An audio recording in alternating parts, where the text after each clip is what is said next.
Good evening, everybody. Today is Wednesday, May 21st, 2025. If we would all please rise for the pledge, and Councilwoman Waski, would you mind leading us in the pledge? Sure. Supervisor. I pledge allegiance to the flag of the United States of America and to the republic for which it stands, one nation, under God, indivisible, with liberty and justice for all. Thank you, Councilwoman. Thank you.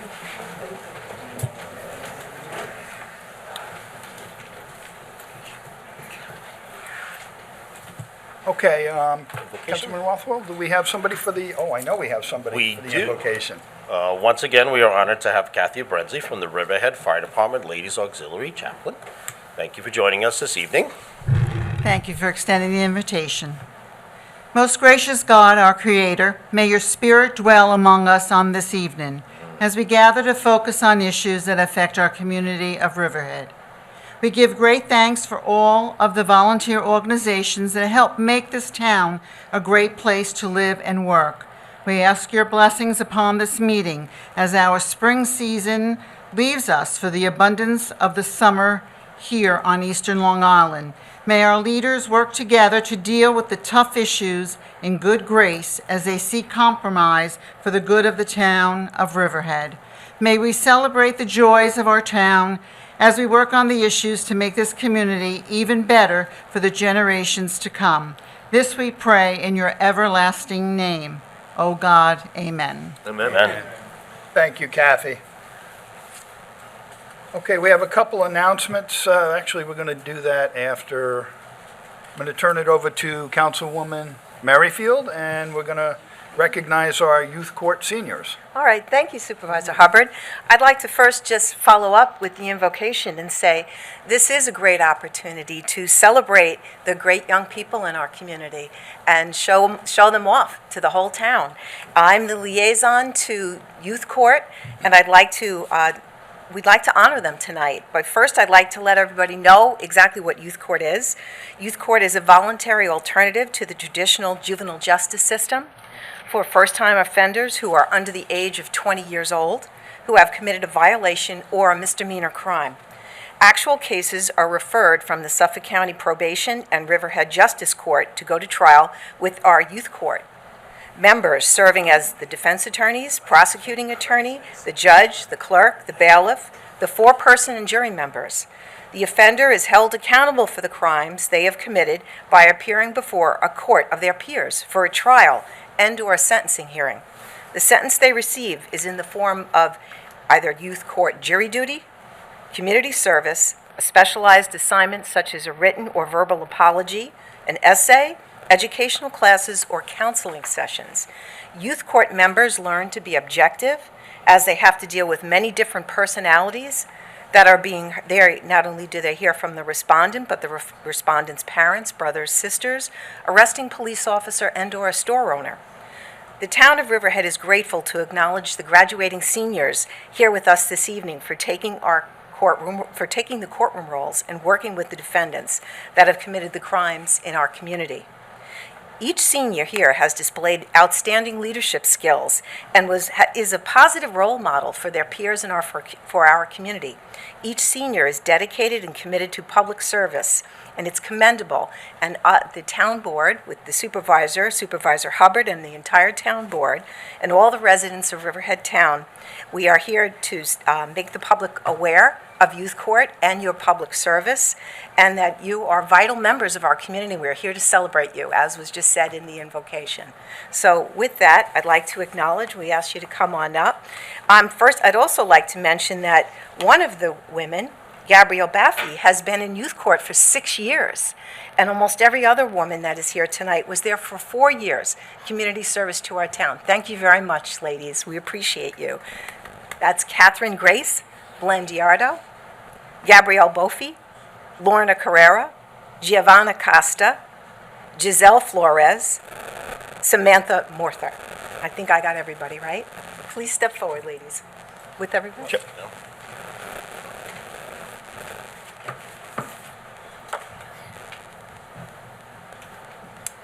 Come on, KathyrynGrace. We'd like to take a picture of you. Just come on forward. Gabrielle? Lorena?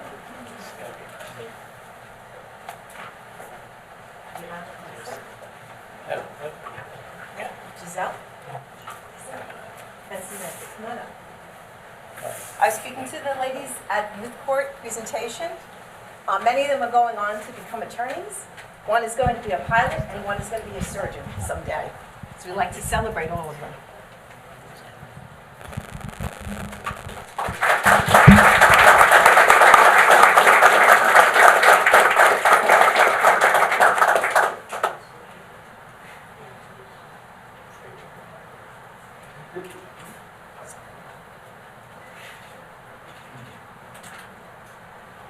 Thank you very much. Congratulations.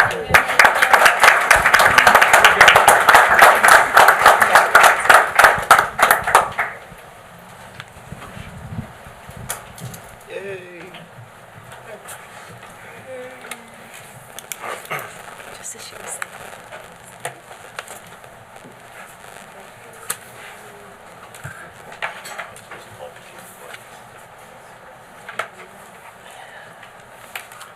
Okay, under announcements, we have Saturday, May 24th, is the Run for Briggs 5K, 8:30 a.m. It's a 1-mile fun run, and that's at Berman Boulevard up in EPCAL in Calverton. Monday, May 26th, is Memorial Day. The Memorial Day Parade will start at Osborne Avenue, Osborne and Pulaski at 9 o'clock, proceed south on Osborne to the World War I Monument, on the corner of Court and West Main Streets, and then it continues on to the St. John Cemetery, I believe, and the Riverhead Cemetery. The parade will end at the World War II Monument and All Wars Monument, the corner of Pulaski Street and Osborne.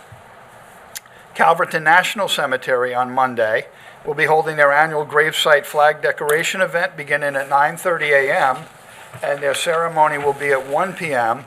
in the assembly area at the end of Princeton Boulevard. And Councilman Rothwell, do you want to mention what we have going on up at Yes. EPCAL on Friday? So on Friday at 2:30 at Veterans Memorial Park, we are having a formal announcement and a recognition for 18 more trees that were purchased by individual family members for a loved one, either in memorial or surviving, to show honor. In addition, the exciting news is the new bathrooms are finally been opened and will be operating. And I cannot thank Building and Grounds enough for the work that they have done over the last, really this was a long project, but certainly over the last few days they've been working constant hours to just prep up the whole area. And it's really looking beautiful, so come over to Veterans Memorial Park on Friday at 2:30 to join us for the service there. Excellent. Looking forward to it. Okay, Clerk Wooten, do we have any correspondence and reports? Yes, since the last meeting, we had one letter from Heart of Riverhead Civic Association in reference to the Long Island Science Center. That could be part of the package on the agenda on the web. That's the only correspondence that came in since the last meeting. Under reports, we have the Town Clerk monthly report for April at $15,378.50. We have the tax receiver monthly utility report for the month of April, $332,294.05. We received the tax receiver total tax collection as of May 8th, $110,506,422.83. And then the total tax collection as of May 14th at $114,777,454.72.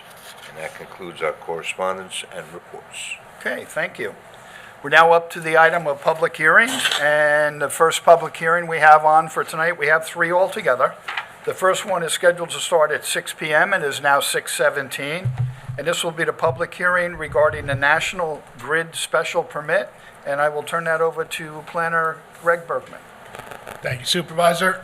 For the record, Greg Bergman, Senior Planner with the Riverhead Planning Department. We have a special permit application before the Town Board currently seeking approval to perform improvements at the existing National Grid facility located at 8 Mill Road in Riverhead. The improvements consist of demolishing existing buildings and certain utility structures, constructing a new access driveway and apron on Mill Road, and creating trailer parking spaces for a total of 24 compressed natural gas trucks, as well as installing related compressed natural gas distribution and collection equipment. The purpose of these improvements is to supplement the existing national grid supply during the coldest days during the winter months when there's not enough existing supply in the system. They bring trucks in from out of state that are full of natural gas. They essentially inject it into the system and use it to ensure that Riverhead residents have adequate natural gas supply. The property is located within the Peconic River Community Zoning Use District, and a special permit is required from the town board for utility and municipal structures within any zoning district. Pursuant to secrets and unlisted action, this town board, by resolution number 25-418, dated May 8th, 2025, assumed they classified the action and issued a negative declaration. The property is encumbered by several easements. We did go over this at the work session regarding there's a right-of-way on the southern end of the property, as well as approximately a 5,000 square foot easement for LIPA to install and maintain infrastructure relating to electrical distribution. There are some minor amendments that need to be made to the site plan, specifically regarding the exterior lighting, which is proposed at a non-compliant height and a non-compliant color temperature. That will be revised in a future plan. The buildings that need to be demolished, one of them has an existing sanitary system, which will need to be abandoned in accordance with Suffolk County Department of Health Services regulations. We did refer this out to involved agencies. We got comments back from the fire marshal. He had some comments regarding emergency access. Right now, the gate is currently controlled by an RFID card. Emergency departments, be it police or fire, ambulance, will need some type of emergency access, and that can be accomplished any number of ways. They just need to consult with the fire marshal. The proposed driveway and apron will require the relocation of existing town-owned fire hydrant, which is located on the east side of Mill Road. The applicant is currently consulting with the Riverhead Water District to facilitate those improvements. We got comments back from the highway superintendent. He recently repaved that section of Mill Road just north of West Main Street. He's just asking that in relation to the road opening permit, any areas of Mill Road be restored fully curb to curb. And this property is located within the New York State DEC Wild, Scenic, and Recreational Rivers area. However, due to the nature of the use, because it is a utility provider, there is no DEC permit that is required for the proposed improvements. That's it. Pretty straightforward. We do have members representing the application here. If the board has any further questions, if not, we can open it to the public. It's pretty straightforward. It's going to just be a few days over the winter when it's really, really cold.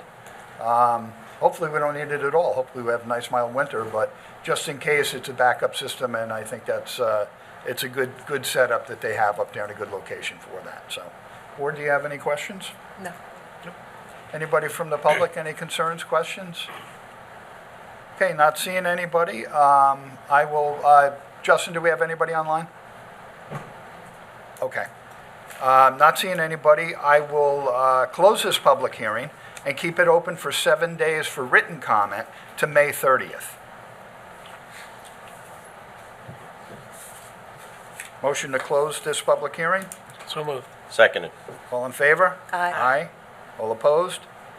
Okay, our second public hearing on for tonight is scheduled for 6 p.m. It is now 6:22, and this is a public hearing regarding acquisition of 111 East Main Street. Councilman Kern, would you like to? Yes, I would like to address this. I'd like to make a motion to cancel the public hearing. Seconded. All in favor? Aye. All opposed? Okay, the second public hearing requiring the acquisition of 111 East Main Street is canceled. For anybody who's not familiar with that, it's the building, the old Sweezy's building with where the Science Center is going in. We've come to terms, and the Science Center has gotten a nice rendering and a nice set of plans and money ready, and they're going to go ahead and start as soon as we get them their building permit. They go ahead and start working on the building, and hopefully to be open before the end of the year for sure. So that was good news. All right. Last public hearing we have is scheduled for 6:05. It is now 6:23, and this is a public hearing regarding the acquisition of 127 East Main Street. And I will turn that over to Councilor Howard and ask Councilor Eisler and CDA Director Dawn Thomas to come up to the microphone, please.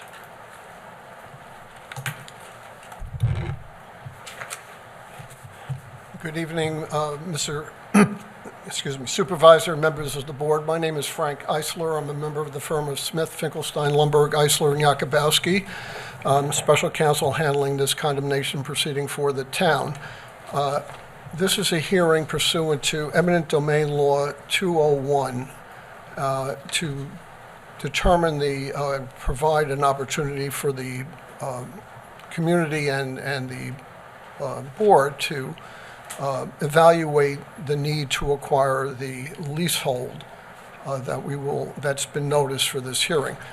Before I go further, I will place for the public to, if they're interested in seeing a survey of the property, there's also a public outline of the hearing. Frank, counsel, I got to ask you to go back to the I'll go back. microphone. They can't hear you. Okay, what has been placed on the banister there is a survey of the property where the leased property is located, that is the subject of this eminent domain hearing, and a outline of the purposes of the acquisition, and the public is entitled to see those as part of this hearing process, and the town clerk has a copy for the record as well. The purpose of this hearing is to determine to hear and determine the need for and the location of this particular acquisition. The acquisition before you is to acquire a leasehold interest that SNR Bar 25 Corporation has in 127 East Main Street, which is a building that is owned by the town of Riverhead. And the leasehold area is in the easterly ground floor portion of the building, comprised of approximately 2,200 square feet. I will now turn over the presentation to Dawn Thomas, who is the Riverhead Community Development Administrator, who's going to explain in more detail what the need for this acquisition is in conjunction with the overall Town Square project.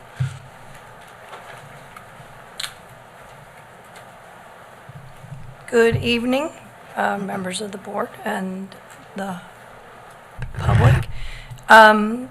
As many of you are aware, 127 East Main Street is one of the 3 properties acquired by the town of Riverhead in 2021 for the purpose of creating the Riverhead Town Square project. The Town Square project is an urban renewal project designated by the community through several years of public input and engagement to recreate the heart of Main Street from a series of old, vacant, and blighted buildings that blocked views of the river into a vibrant public space that connects Main Street to the Peconic River. The project components include an adaptive playground, a splash pad, and public event space for large and small events of all kinds.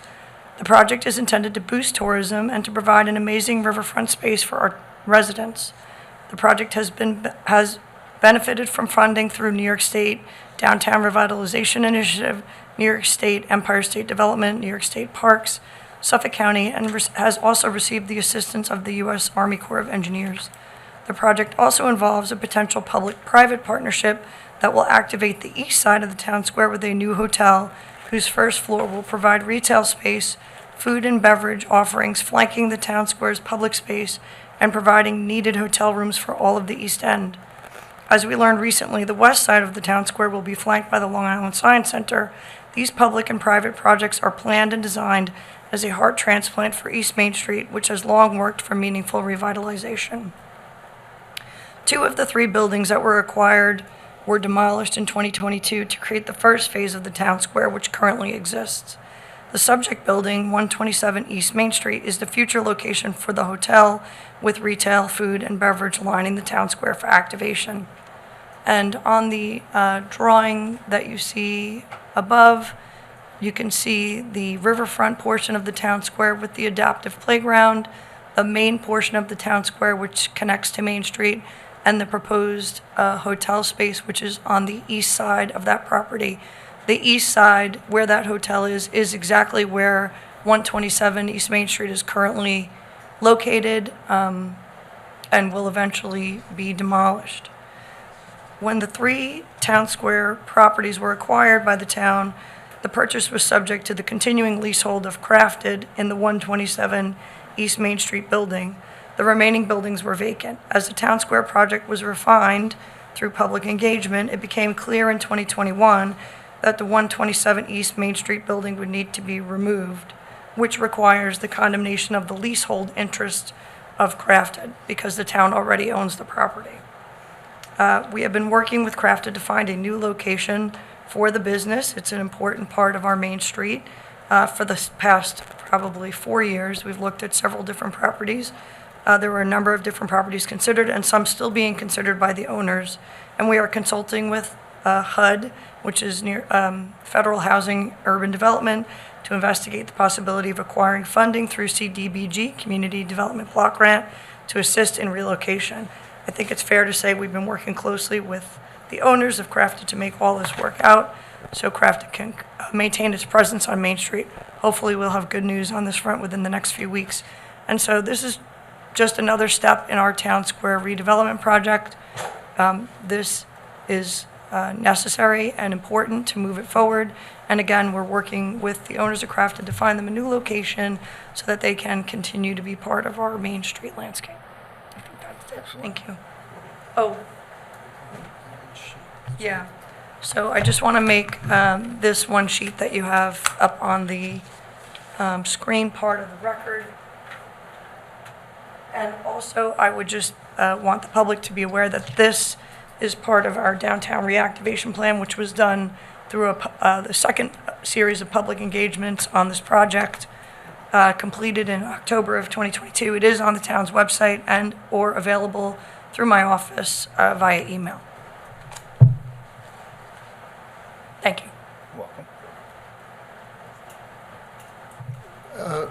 Unless the board has any questions of either myself or Dawn, we could open up the hearing to anyone in the public who wishes to be heard or have any suggestions or objections to the condemnation, and then after that's done, I'll step back up. I just want to add, I see the owners of Crafted in the audience, and I know they've been working diligently to find a new location. I know that we have worked with them, myself, Dawn, Councilman Kern.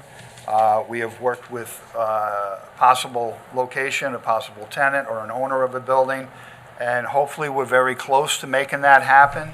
And by a streak of good luck, we may not actually have to do a condemnation. There's still time left that we could, try to make this work out. And if it does in a timely fashion, we will be able to stop the condemnation and actually let this process flow naturally, where they can move into a different location and hit the ground running again. So I just want the public to be aware of that. That's what's happening.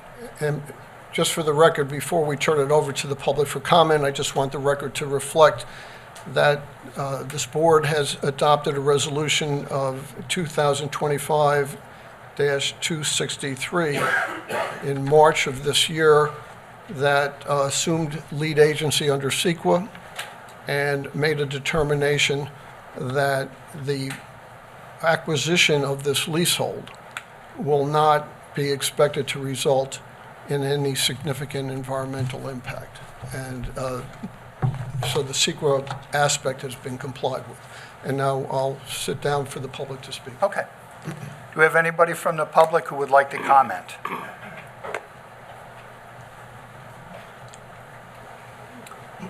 Matatuck resident. John McAuliffe from Roanoke Landing.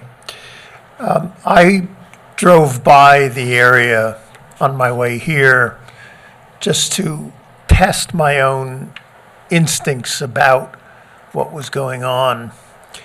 And partially looking at the picture, I want you to imagine that instead of a 5-story apartment and condominium or hotel building, that you stay at the current 2-story level, whether it's the current building or a replacement building. And imagine what the difference is for the town square when it's flanked by, at both ends, by 2 stories. That is, thanks to your good decision on the Science Center on the west, and some other space, two-story on the east, as opposed to another five-story building closing in the space that has been obtained through public funds and a lot of effort and a lot of vision on the part of this and preceding boards. It probably is hopeless to say it, but I think that there's obviously the technical question of whether you're going to condemn the lease. I think the issue is whether you protect the space, protect the vista, and stop the movement towards putting in a five-story building. As you look at the current space, if you look down Main Street, East Main Street, you'll see another five-story building. It's far enough away that it doesn't impose on the space. Another building is going in, which I assume is at that level. But I think to put in a five-story building between the Art Center, however those buildings are rearranged, and the town square is a mistake. And I hope that you can reconsider the design and not, whatever you do about the eminent domain, I think is not so much the issue as how you decide to use that space. So at any rate, that's my substantive as a citizen view of wanting to protect what I think you have really achieved in beginning to open up the downtown area to the Peconic River. And there is also a procedural question that I have as I sent a letter last night, and so you've had it during the day. I think governance in a small town is always complicated by decision-making having consequences for economic interests in the town, favorable or unfavorable consequences. That's part of the natural process of democracy, of weighing out those interests. But I think it's also very important, given the amount of resources that go into political parties and campaigns with an interest in trying to achieve certain goals, that it would be very useful for the public to know, in the case of this and Mr. Petroselli's intention to build the hotel, condominium apartments, however it's turning out, how much have the Petroselli interests contributed politically in the last 5 years that ought to be a factor? I mean, frankly, I think the problem is, how do you recuse yourself if everybody on the board is affected by that donation? But in a certain level, it would be nice to have people be able to recuse themselves and vote in a completely disinterested manner about these kinds of questions. But I don't know whether you are going to do it. I don't know whether the local or the News Review or someone else is going to do it. But I think it'd be very useful to have on the table exactly how much has been put into earning friendship and favor in what is a natural political way by making contributions from the Petroselli interests. Thank you. Just for the record, I think the Phase 2 portion of the Long Island Science Center will go well above 2 stories in terms of having their planetarium built and everything, and I think they'll complement each other very well. And to say that a one-story doesn't block the vista, you're completely wrong. One story, you can't see the river from Main Street either. So whether it's 1 or whether it's 4 or whether it's 5, that has nothing to do with the vista. Next up. Hi, Laura Jen Smith. I just, I had been up here a couple of months ago, I guess it was, to ask about the qualified and eligible hearing, because to make clear to the public that this you have dedicated a master developer. You talked that the hotel is going there, that this is all a done deal. It's very disingenuous for this board, since you have not held the qualified and eligible hearing. You appointed a master developer, I think, close to 4 years ago.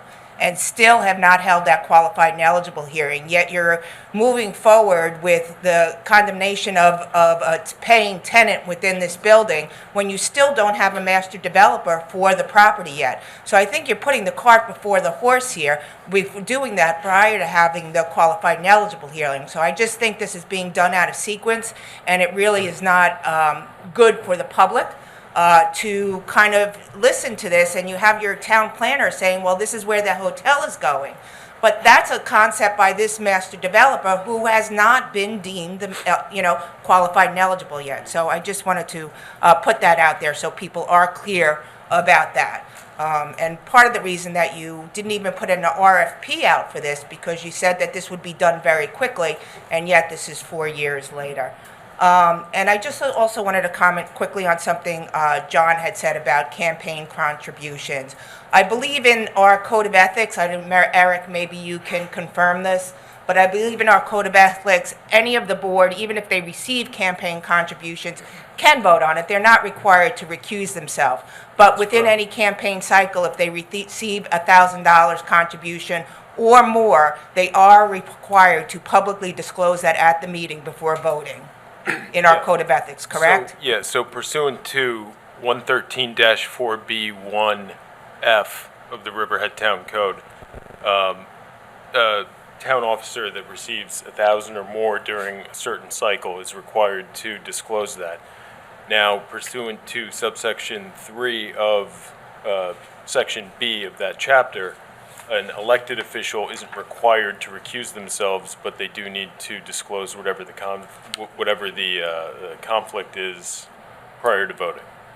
So just so that the board is aware, so if anybody's received $1,000 from So any of these entities. that would be across the board.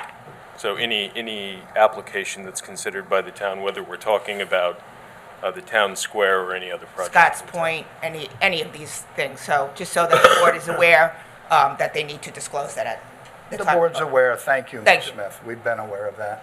Yeah, I would just also note that under general municipal law, the town square property is urban renewal property, so you are not required to RFP the property. We can select a person, and they have to go through a qualified and eligible process. Approximately 4 years ago, we did authorize the town attorney's office to commence negotiations with a developer for the town square property. Those negotiations have been quite lengthy. However, I will say I think we're very close to being done, and consistent with general municipal law, we will hold the appropriate qualified and eligible hearing for the proposed developer. And then just, I think the redevelopment plan for the town square always contemplated demolishing 127. So I would take exception to Ms. Jen Smith's comments that contemplating this eminent domain proceeding is putting the cart before the horse. I think this would always need to be done and condemn that leasehold in order to move forward with the project overall. Correct. Thank you for your opinion. I'd just like to address the comment relating to the hotel. So in 2022, when we did the second public engagement process, which resulted in the downtown activation plan, we did that in conjunction with a market study from a company called Street Sense. And that market study recommended the construction of a hotel on the town square as the highest and best use of the property to generate the most economic activity. So although the drawing shows a hotel, that was long before the master developer designation was done, but the drawings do reflect that hotel because it was recommended by the market specialists. Correct.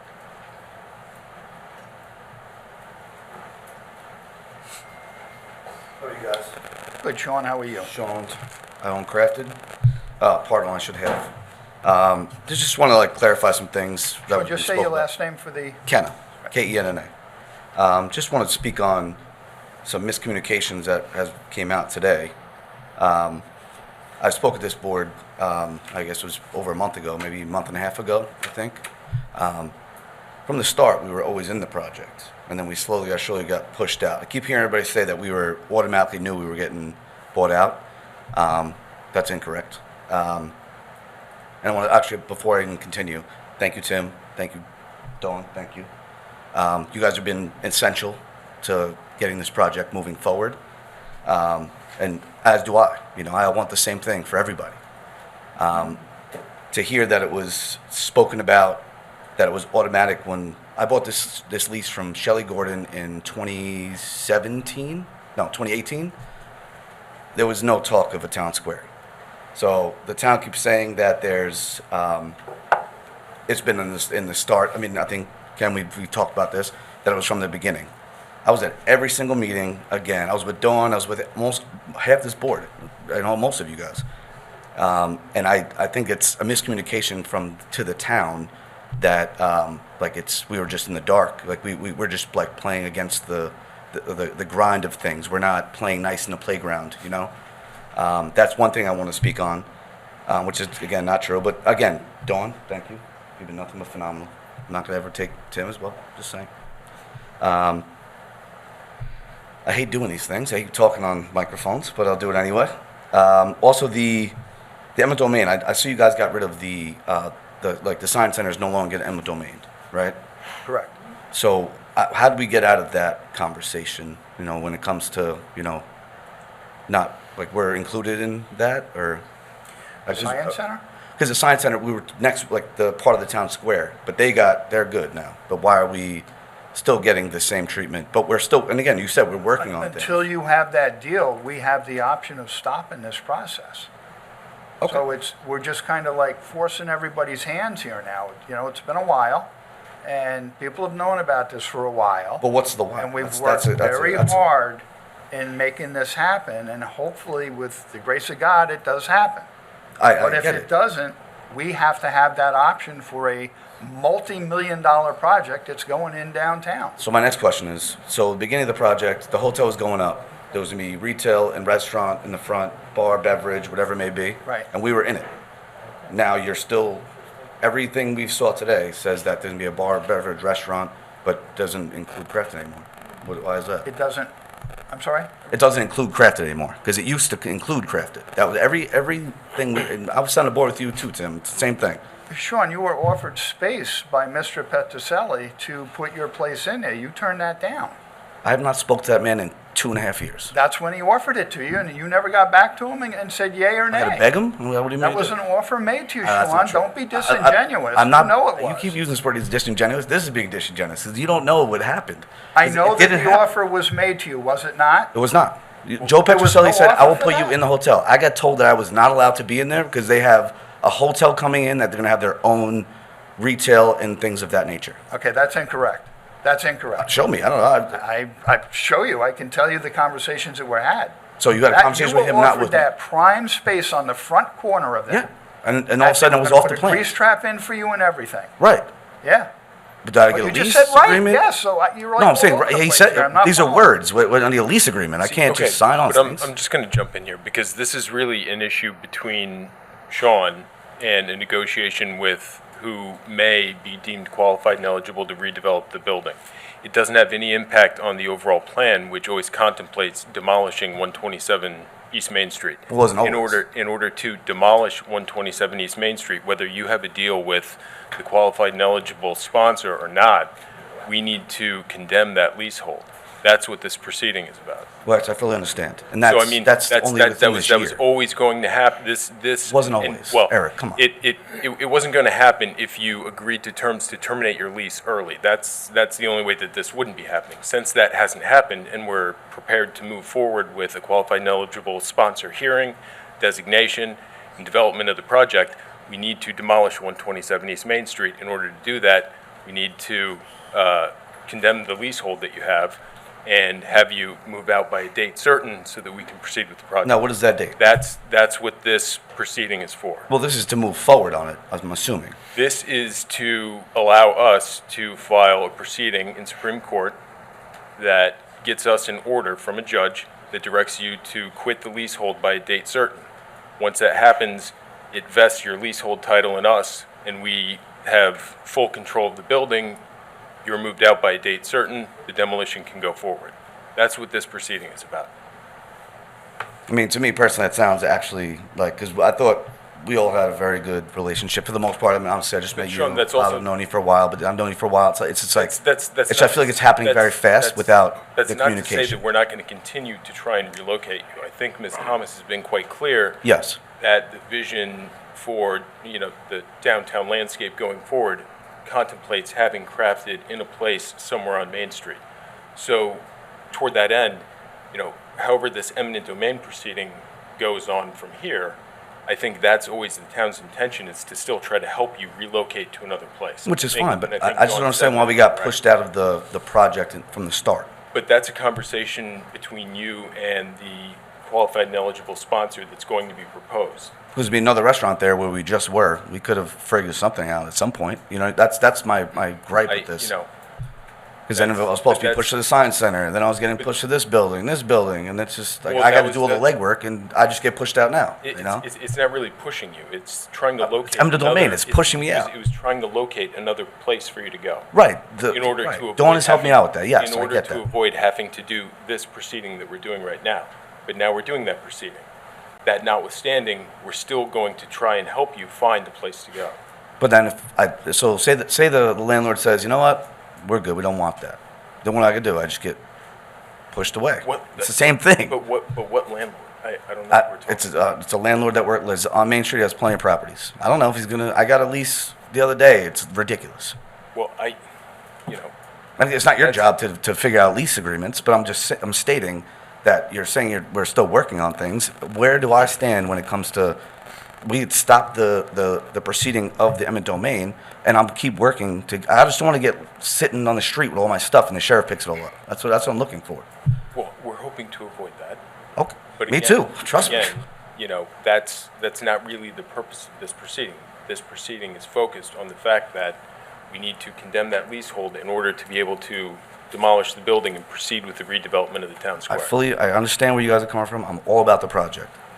But me and Rob are the one that lose in this scenario because we don't know what's going to happen. We invested a lot of money downtown between Kachina 25 and Crafted, and now we're just like, we were going to build another spot. No way, until this gets rectified. There's no way. One thing that I would point out is that just because we proceed with the eminent domain proceeding, that still contemplates you receiving some kind of compensation for the balance of your leasehold. Okay? Now, that's not something that we determine here today. That's something that That's gets between that litigated. lawyer, Yeah, that's something that gets either settled or litigated down the road once the eminent domain proceeding is before a judge. All right? So whatever investment you have, that's going to be compensated. Whatever contributing factors or intangible investments you've made in downtown, those are all arguments that you'll get to make in the context of that proceeding. All right, so no matter what, this already happened. That's it.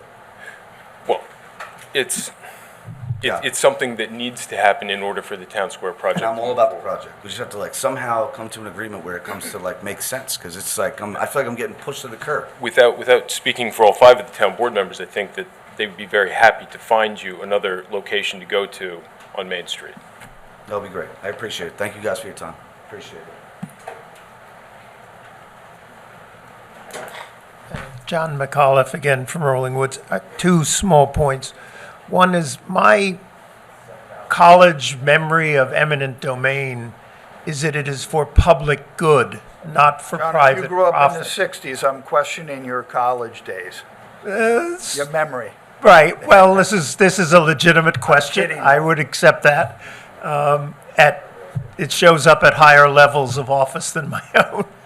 But again, my question is, eminent domain inherently is for public good, not for private profit.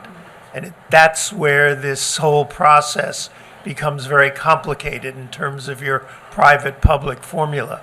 I think that I would also say I'd urge you to go down and stand in front of the theater and look and imagine. You're right, 2 stories directly in front of it blocks the view of the river. But if you're on the other side of the street or you're experiencing the town square, the difference of a 5-story building sitting there versus a 2-story building is the vista question, is the feel. And I just urge all members of the board to take a walk down there before you finalize this. Thank you.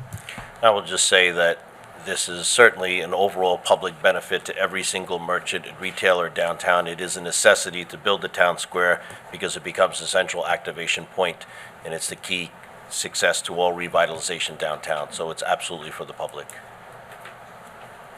Do we have any, This particular project is not. do we have anybody Absolutely. else who would like to comment, please? I have one online? Okay, go ahead with the one online.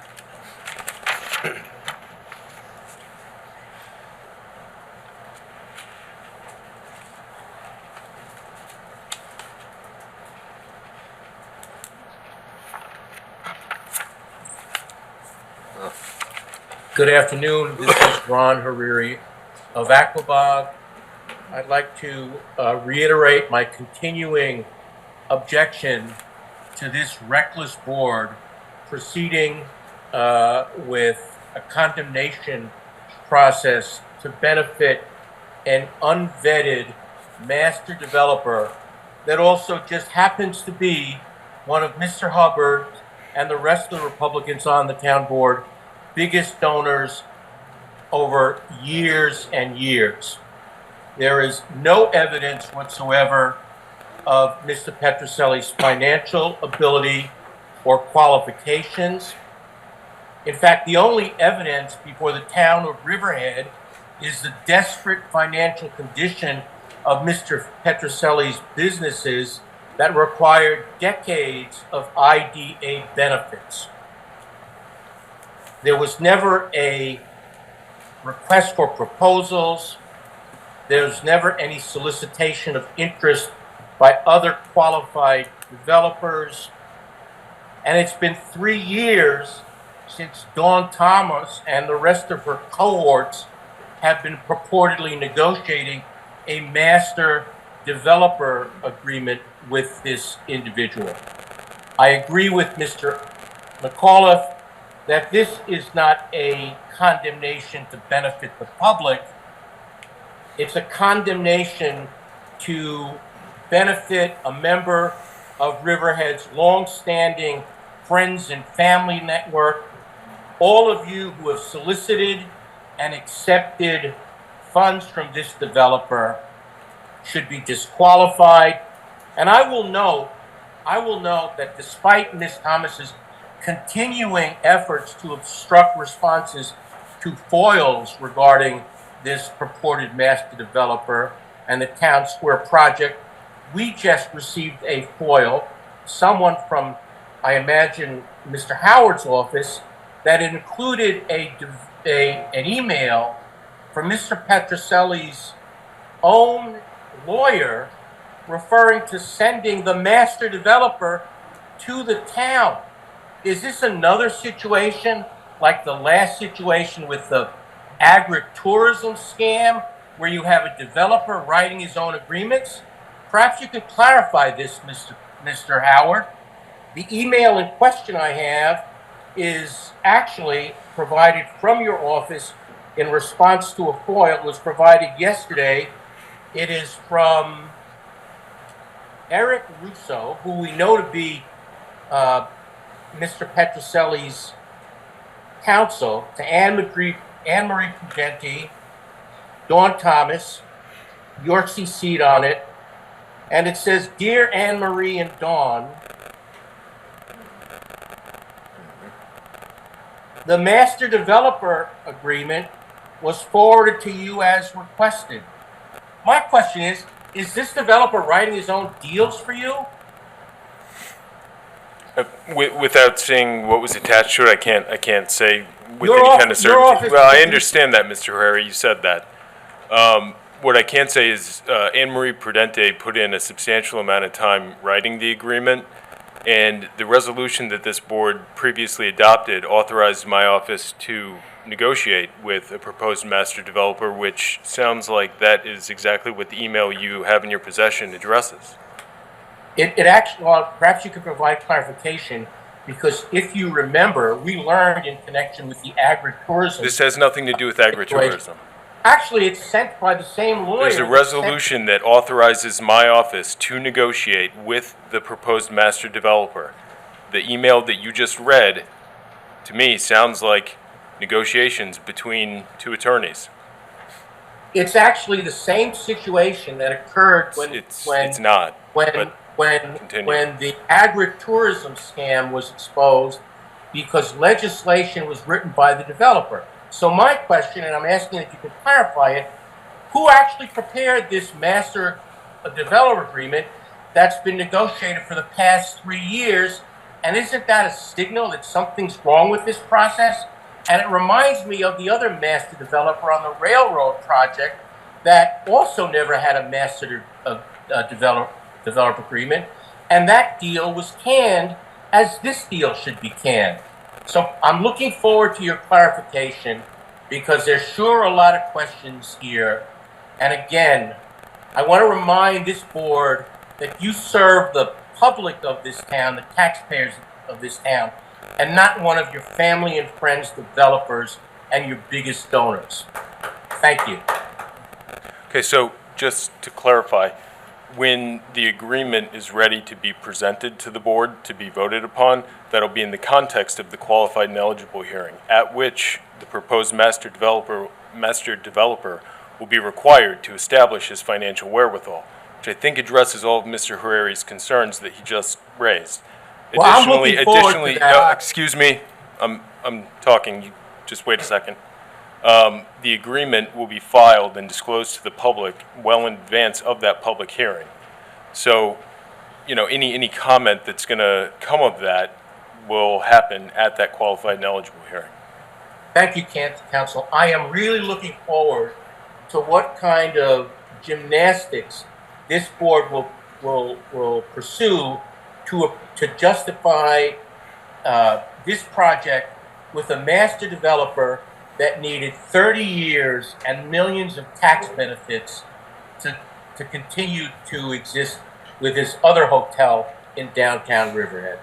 Let's see what happens. Thank you.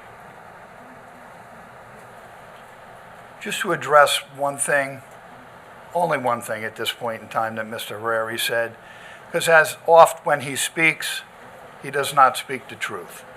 And what he said before about my taking donations and Mr. Petroselli being the highest donator to me, absolutely incorrect. I ask you all to go on the New York State Board of Elections website where every donation, every penny that I've taken in my campaign is there, and you will see that I received a $500 check from Mr. Petroselli. And if that's enough to buy Tim Hubbard, I got a bridge to sell Mr. Herrera. Okay, just so that you're understanding that what he says is incorrect, and I feel the need to correct that. And he is far from my biggest campaign donator. So when he said stuff, he gets his 15 minutes of fame on the TV. It's a shame that you guys all now will be questioning, oh my God, is it right what he said?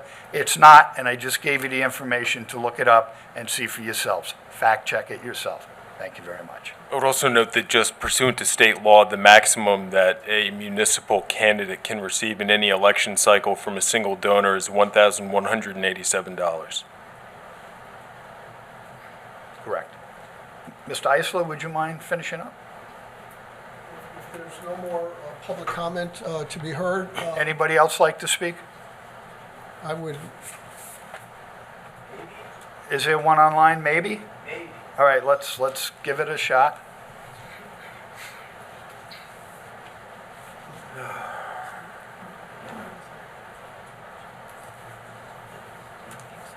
He's saying no. Nobody online, okay. Go ahead, Counselor. There being no one else that would like to be heard, I would recommend to the board that you actually close the hearing tonight. And that will start the process of the eminent domain next steps, including you have 90 days to make a determination of whether to go forward or not with the acquisition. And if we close the hearing tonight, that will start the clock to do that, and then we'll meet again and discuss resolutions as the next steps. Okay. Sean, did you understand that? I so has to go there.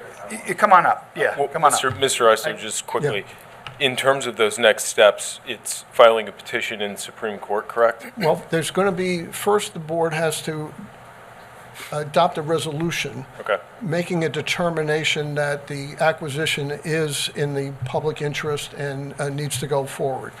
Once that's adopted, that would be the next step in terms of asking the court to grant judgment of condemnation that would terminate the lease in this building. And of course, it would then require the town to pay just compensation, as you indicated earlier, for the value of the balance of that leasehold interest.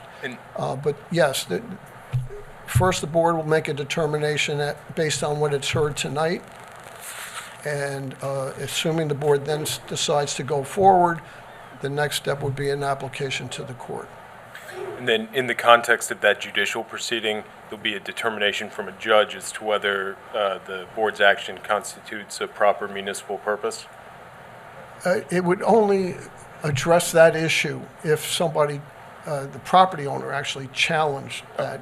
But it's certainly an issue that would be adjudicated if it were raised. But the issue that's most commonly adjudicated is what compensation should be paid to the leaseholder in this case, or property owner if it's a fee title, as just compensation for the acquisition. And of course, the leaseholder here certainly can consult with his own counsel to get guidance as to what his rights are, what should what should occur next for him. But from the municipal side, the next step is the resolution deciding to go forward or not, based on what you've heard today and the public purpose of the acquisition. And then that would then trigger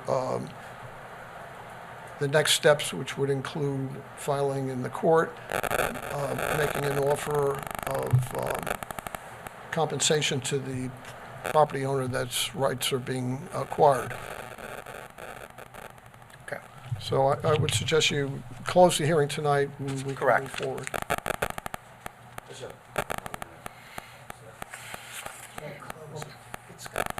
I just want another minute, just. Yeah, go ahead. So it's, the understanding, I mean, obviously 90 days is very short. I would request this board to maybe extend that, filing, just because, again, things are in the works, like Tim, we've talked about it, like Eric knows too, it's like, things are in the works. But 90 days is, That could be, and we have the option to do that. yeah, but I'm saying, but he keeps saying, close it now to start the 90 days on a Well, clock yeah, we are today. going to do that, but you have 90 days, and should we get something that's really close to coming to fruition, which I'm very hopeful we can, Mr. Eisler, that can be extended, correct? Those 90 days? And we can withdraw that action anytime within those 90 days. I mean, the 90 days is a time period you have to act, but even if you were to adopt a resolution to go forward, that doesn't preclude some resolution that might be beneficial to the property owner, Right. leaseholder. You can always stop the process at any point. We do have to make that determination within 90 days of closing this hearing. Okay. But it doesn't preclude, just like even if we were to file in the court system, until some judgment is actually entered, Right. putting title to this lease in the town, the town can negotiate anything it wishes going forward. Okay. Thank you. With that being said, obviously, I'm not going to anybody else's time. I do believe that there should be a hold-off for just a little bit, just because there's things in the works currently. But if I'm put on a 90-day thing, then I'm going to drag this through court for a year, we're all going to lose. It's not a win-win situation. One of us is going to win, the other one's going to win, or we're going to lose and lose. It's the same thing. It's going to hold off on the project. It's going to hold off. I mean, I got to go to court. You're going to have to go to court. It's not. I just want to make sure we hold off on the 90 days. That's my request. Obviously, you guys are the board. You can do whatever you'd like. But I mean, it's again, it's not to say that this project, yes, was in the works, but for us to have to move abruptly is detrimental. I'll sell everything. I don't care. I'll leave. I don't care. And I don't want that whatsoever. The last thing I want to do is leave the town that I literally have worked in for the last 20 years. We don't want that either. And I appreciate that, Tim. I have nothing but respect for you. You know that. Actually, this whole entire board. I mean, honestly, I think there's only two people I don't know that well, but I mean, it's fine. So I've actually never met you. I'm sorry. Well, not you, Ken. I talked to you at the last meeting. Again, I just want this to be not so cookie cuttered. You know, I'm willing to play ball. I don't care. Like I know, I get it now. We're done. But I'd like to be more I shouldn't say transparent, 'cause that's a bad term. I'd like to be more on the same page when it comes to, like, you know, what are we going to do? To hear this, again, I have respect for that gentleman. I don't know him from a hole in the wall. But for me to say 90 days makes you want to go burn the place down, would I ever do that? Of course not, obviously. But, you know, I just want this all to work out. So that's my piece. Careful what you say. Thank you, Sean. Thank you. Okay. At this point in time, I'd like to make a motion to close the public hearing and start the process of the 90 days. All in favor? Again, so moved. second? Somebody move it, sorry. So moved. Have a Seconded. second? Second? Second, okay. All in favor? Aye. Aye. All opposed? Okay. Thank you. Okay, that concludes our public hearings for tonight. We are now going to move on to our resolutions for the evening. And at this point in time, do we have any comments on resolutions? Any comments on resolutions?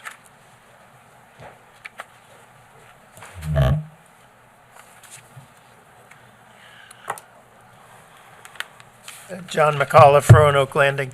Just to clarify, so you basically did away with your normal procedure of allowing 10 days after a hearing for further comment? Correct. Is that, Correct. okay, that strikes me as strange, but that's your decision. My comment is on recommendation of resolutions council. 39 All and right, hang on, 40. John.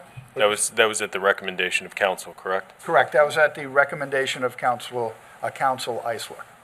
Yeah, well, he has an interest, right? And he has a conclusion. He has the interest of the But that's town. not the same as He has the the board's. interest in his town. We Okay. hired him.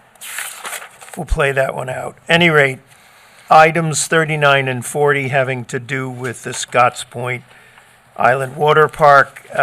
It's pointless probably to say this, but I would hope that you would not go ahead in approving these things, that their ability to move the fine down from 100,000 to 50,000 has never been fully explained, and the consequences of a major go-kart park, I'm not sure has been thoroughly examined. But in any case, as I raised before, I would hope that you would also be forthcoming about contributions from Scott and the family in terms of affecting the action of the board. Thank you. Thank you, John. Anybody else for comments on resolutions? Anybody online? One maybe, okay. Sir, come on up in the meantime. Yeah, that's fine. Who? I had a gentleman, I don't think you are. no? Nope, nobody online? Okay, at this point in time, we'll move on to the resolutions. Okay, we'll start with resolution number 1, which is resolution 421. Water District Capital Project number 82507, budget adoption for well 4-to-1 capacity increase. So moved. Second. Vote, please. Woski. Yes. Merrifield. Yes. Kern. Yes. Rothwell. Yes. Hubbard. Yes. Resolution is adopted. Resolution 422. Authorizes the supervisor to execute agreement with Todd O'Connell, architect, PC, for ambulance district building renovations. So moved. Seconded. Vote, please. Woski. Yes. Merrifield. Yes. Kern. Yes. Rothwell. Yes. Hubbard. Yes. Resolution is adopted. Resolution 423. Capital Project 12506, Ambulance District New Building, Capital Reserve Fund Balance Transfer. So moved. Seconded. Vote, please. Woski. Yes. Merrifield. Yes. Kern. Yes. Rothwell. Yes. Hubbard. Yes. Resolution is adopted. Resolution 424. Authorizes Highway Superintendent expenditures 2025-2026. So moved. Second. Vote, please. Woski. Yes. Merrifield. Yes. Kern. Yes. Rothwell. Yes. Hubbard. Yes. Resolution is adopted. Resolution 425. Sets hours for town beaches. So moved. Second. Vote, please. Woski. Yes. Merrifield. Yes. Kern. Yes. Rothwell. Yes. Hubbard. Yes. Resolution is adopted. Resolution 426. Sets hours for town beach parking lots. So moved. Seconded. Vote, please. Woski. Yes. Merrifield. Yes. Kern. Yes. Rothwell. Yes. Hubbard. Yes. Resolution is adopted. Resolution 427. Ratifies a salary increase for a senior office assistant. So moved. Seconded. Vote, please. Woski. Yes. Merrifield. Yes. Kern. It's going to say, Heather, you deserve it. I'm glad it's happening. Yes. Rothwell. Yes. Hubbard. Yes. Resolution is adopted. Resolution 428. Ratifies the appointment of a water treatment plant operator 2B. So moved. Seconded. Vote, please. Woski. Yes. Merrifield. Yes. Kern. Yes. Rothwell. Yes. Hubbard. Yes. Congratulations, Brian. Resolution is adopted. Resolution 429. Ratifies the provisional appointment of an employee to wastewater treatment plant operator 4A. So moved. Second. Vote, please. Woski. Yes. Merrifield. Yes. Kern. Yes. Rothwell. Yes. Hubbard. Congratulations, Brian. Yes. Resolution is adopted. Resolution 430. Setting terms and conditions of employment for deputy sewer district superintendent. So moved. Seconded. Vote, please. Woski. Yes. Merrifield. Yes. Kern. Yes. Rothwell. Yes. Hubbard. Yes. Resolution is adopted. Resolution 431. Again. Reappoints a provisional senior wastewater treatment plant operator 2. So moved. Seconded. Vote, please. Woski. Yes. Merrifield. Yes. Kern. Yes. Rothwell. Yes. Hubbard. Yes. Resolution is adopted. Resolution 432. Appoints a seasonal water treatment plant operator 2B. So moved. Seconded. Vote, please. Woski. Yes. Merrifield. Yes. Kern. Yes. Rothwell. Yes. Hubbard. Yes. Resolution is adopted. Resolution 433. Appoints a fire marshal 1. So moved. Second. Vote, please. Woski. Yes. Merrifield. Yes. Kern. Yes. Rothwell. Yes. Hubbard. Yes. Welcome aboard. Resolution is adopted. Resolution 434. Appoints a maintenance mechanic 2. So moved. Seconded. Vote, please. Oh, seconded. That's what it says. Woski. Yes. Merrifield. Yes. Kern. Yes. Rothwell. Yes. Hubbard. Yes. Resolution is adopted. Resolution 435. Appoints a maintenance mechanic 2. So moved. Seconded. Vote, please. Woski. Yes. Merrifield. Yes. Kern. Yes. Rothwell. Yes. Hubbard. Yes. Resolution is adopted. Resolution 436. Sorry. Appoints member to the Town of Riverhead Hispanic Development, Empowerment, and Education Committee. So moved. Seconded. Vote, please. Woski. Yes. Merrifield. Yes. Kern. Yes. Rothwell. Yes. Hubbard. Absolutely yes. Thank you, Dr. O. Resolution is adopted. Resolution 437. Ratifies the resignation of an automotive equipment operator. So moved. Second. Vote, please. Woski. Yes. Merrifield. Yes. Kern. Yes. Rothwell. Yes. Hubbard. Yes. Resolution is adopted. Resolution 438. Accepts the retirement of a maintenance mechanic 3. So moved. Seconded. Vote, please. Woski. Enjoy your retirement. Yes. Merrifield. Yes. Kern. Yes. Rothwell. Yes. Hubbard. Yes, thank you, Christopher, for all your years of service. You did a great job for us, and enjoy your retirement. Resolution is adopted. Resolution 439. Accepts the retirement of a maintenance mechanic 4. So moved. Seconded. Vote, please. Woski. Enjoy your retirement, Ziggy. Yes. Merrifield. Yes. Enjoy your retirement. Kern. Yes. Rothwell. Yes. Hubbard. Yes, best of luck to you, Ziggy, and thank you for all your years of service with us also. Resolution is adopted. Resolution 440. Extends the bid for electric motor repair and replacement, including emergencies. So moved. Seconded. Vote, please. Woski. Yes. Merrifield. Yes. Kern. Yes. Rothwell. Yes. Hubbard. Yes. Resolution is adopted. Resolution 441. Authorizes the town clerk to publish and post notice to bidders for 2025 annual construction contract. So moved. Second. Vote, please. Woski. Yes. Merrifield. Yes. Kern, Yes. Rothwell. Yes. Hubbard. Yes. Resolution is adopted. Resolution 442. Authorizes the town clerk to publish and post notice to bidders for removal and disposal of sludge cake and grit screen waste. So moved. Seconded. Vote, please. Woski, Yes. Merrifield. Yes. Kern, Yes. Rothwell. Yes. Hubbard. Yes. Resolution is adopted. Resolution 443. Authorizes the town clerk to publish and post notice to bidders for corrosion control chemicals, PO4. So moved. Seconded. Vote, please. Woski, Yes. Merrifield. Yes. Kern, Yes. Rothwell. Yes. Hubbard. Yes. Resolution is adopted. Resolution 444.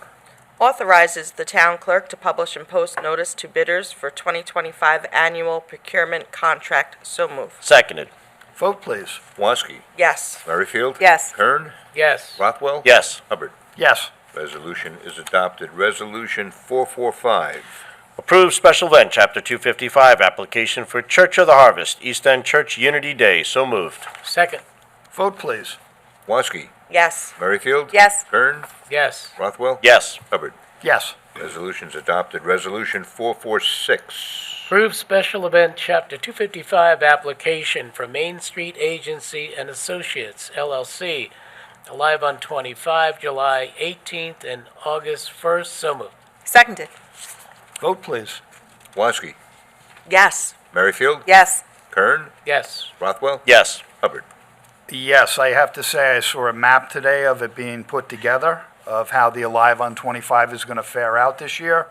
I think everybody's going to be pleasantly surprised. The resolution is adopted. Resolution 447. Amends Resolution 934-2024 for Racetrack Not Streets 2025 Fall Motorsports Racing Series at EPCAL. So moved. Seconded. Vote, please. Woski, Yes. Merrifield. I abstain. Kern, Yes. Rothwell. Yes. Hubbard. Yes. Resolution is adopted. Let me just write that down. Okay, resolution 448. Amends Resolution 935-2024 Racetrack Not Street 2025 Summer Motorsports Racing Series at EPCAL. So moved. Seconded. Vote, please. Woski, Yes. Merrifield. I abstain. Kern, Yes. Rothwell. Yes. Hubbard. Yes. Resolution is adopted. Resolution 449. Amends Resolution 969-2024 East End Arts Mosaic Festival addition to location of event. So moved. Second. Vote, please. Woski, Yes. Merrifield. Yes. Kern, Yes. Rothwell. Yes. Hubbard. Yes. Resolution is adopted. Resolution 450. Authorizes designated alcohol service vendors to serve alcohol at the Mosaic Community Street Painting Festival. So moved. Seconded. Vote, please. Woski, Yes. Merrifield. Yes. Kern, Yes. Rothwell. Yes. Hubbard. Yes. Resolution is adopted. Resolution 451, I'm sorry. Adopts a local law to amend Chapter 231 of the Riverhead Town Code entitled Fire Prevention, Section 7, thereof titled Definitions. So moved. Seconded. Vote, please. Woski, Yes. Merrifield. Yes. Kern, Yes. Rothwell. Yes, just want to point out, our Fire Marshal Andrew Smith has worked really hard on this, the next couple of resolutions, so thank you very much. Vote yes. Hubbard. Yes. Resolution is adopted. Resolution 452. Adopts a local law to amend Chapter 231 of the Riverhead Town Code titled Fire Prevention, Section 24 thereof titled Interference with Fire Department, Fire Marshal, or CEO. So moved. Seconded. Vote, please. Woski, Yes. Merrifield. Yes. Kern, Yes. Rothwell. Yes. Hubbard. Yes. Resolution is adopted. Resolution 453. Adopts a local law to amend Chapter 231 of the Riverhead Town Code titled Fire Prevention, Section 14 thereof titled Assistance to Authorized Agencies, Reimbursement of Expenses. So moved. Second. Vote, please. Woski, Yes. Merrifield. Yes. Kern, Yes. Rothwell. Yes. Hubbard. Yes. Resolution is adopted. Resolution 454. Adopts a local law to amend Chapter 231 of the Riverhead Town Code titled Fire Prevention, Article 14, Flammable and Combustible Liquids. So moved. Seconded. Vote, please. Woski, Yes. Merrifield, Yes. Kern, Yes. Rothwell, Yes. Hubbard. Yes. Resolution's adopted. Resolution 455. Adopts a local law to amend Chapter 231 of the Riverhead Town Code entitled Fire Prevention, Section 25, thereof titled Outdoor Fires. So moved. Seconded.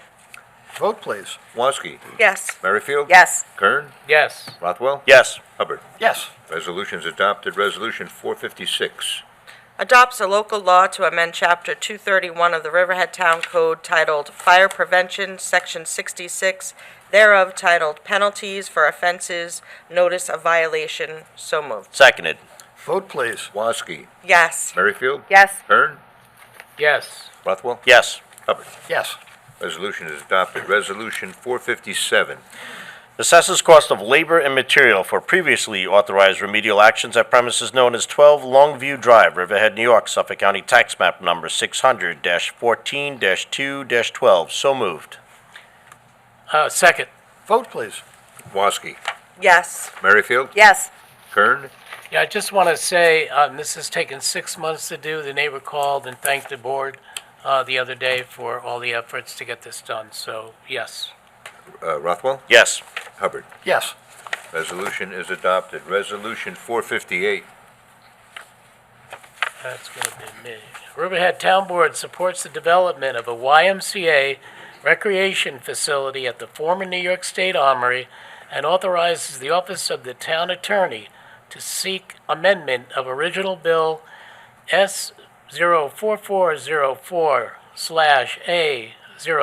S04404/A06825, including a home rule request to authorize lease or sale to the YMCA of Long Island. About time. So moved. Seconded. Vote, please. Woski, It is about time. Absolutely yes. Merrifield, Same here. Absolutely yes. Kern, Yes. Rothwell, Yes. Hubbard. Yes, this is the first step in trying to get the authority to, the state to allow us to enter into a lease with an agency from outside of the town or a sale. So yes, absolutely. Resolution is adopted. Resolution 459.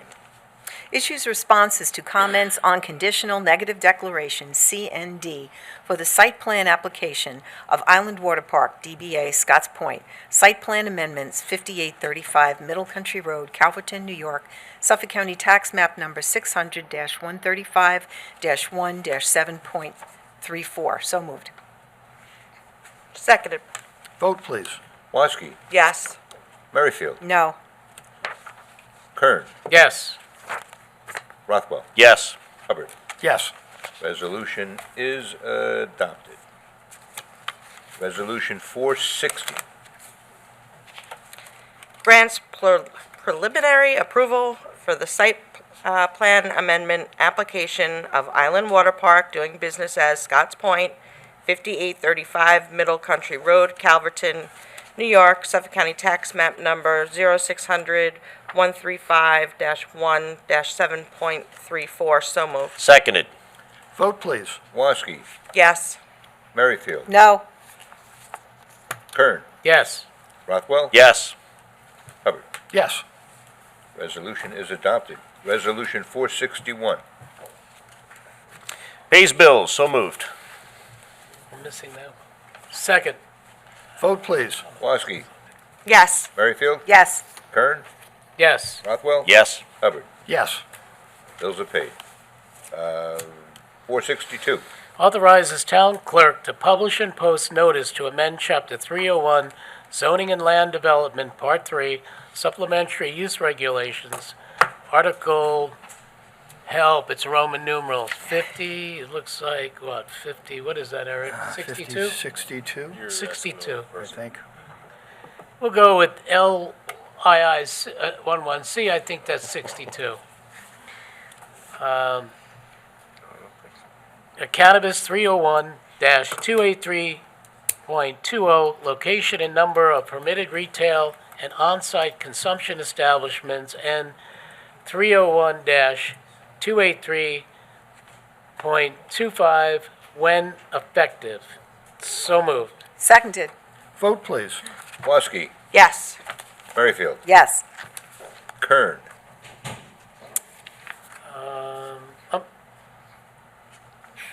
I'm going to abstain. I really didn't get a chance to drill down on this. Rothwell. Yes. Hubbard. Yes. Resolution is adopted. Resolution 463. Authorizes the town clerk to publish and post public notice to consider a local law to amend Chapter 217 of the Riverhead Town Code entitled Buildings, Building Construction and Improvements, and Housing Standards, Section 8, thereof titled Demolition Permits. So moved. Seconded. Vote, please. Woski. Yes. Merrifield. Yes. Kern. I want to say yes. It says signature of accounting staff. There's no signature here on this one. It just says L. Dot. Are you aware of this one? Yeah, I had a discussion with the building inspector, the chief building inspector on this. It looks like it's a proposal to make changes to the renewal fees on demolition permits, although mostly they don't go over a year to begin with. So I don't believe it has a financial impact on this. I've heard that before, but okay, This thank isn't, you. yeah, this isn't to affect the fees on demolition permits. It's to address an issue It's timing, where, right? where someone would come to justice court and need to demolish a non-compliant shed. Okay, yeah. And so they'd I go get and it. they'd get the demolition permit, come back to court, say they got their demo permit, in case we get disposed of, and then they just never do the demolition. So this puts a time frame on that demolition permit and requires them to complete it within a certain amount of time, or it becomes abandoned and they have to renew it. Okay. Thank you. No And impact. yes. Rothwell. Yes. Hubbard. Yes. Resolution is adopted. Resolution 464. Authorize town clerk to publish and post public notice to consider a local law to amend Chapter 269 of the Riverhead Town Code titled Shopping Carts. So moved. Seconded. Vote, please. Woski. Yes. Merrifield. Yes. Kern. Yeah, I want to thank Richie Downs for really button this up a little bit better than it was before, so yes. Rothwell. Yes. Hubbard. Yes. Resolution is adopted. Resolution 465. Authorizes the town attorney to execute a retainer agreement with Smith, Finkelstein, Lundberg, Eisler, and Yakubowski LLP. So moved. Second. Vote, please. Woski. Yes. Merrifield. Yes. Kern. Yes. Rothwell. Yes. Hubbard. Yes. Resolution is adopted. Resolution 466. Oh, boy. Authorize supervisor to execute license agreement with, Tony Miyaki. Antoine Miyaki. Antoine, what's the high? Antoine Mayaki. Mayaki, to utilize concession stand at South Jamesport Beach. So moved. Seconded. Vote, please. Woski. Yes. Merrifield. Yes. Kern. Yes. Rothwell. Forgive him, Antoine. Yes. Hubbard. Yes. The resolution is adopted. Thank you, Tony. That concludes our business of That's Tony. resolutions for the Tony. I know Tony. Okay, that's the end of our resolutions. Now we're going to open it up for comments from the public on any matter. Comments from the public on any matter.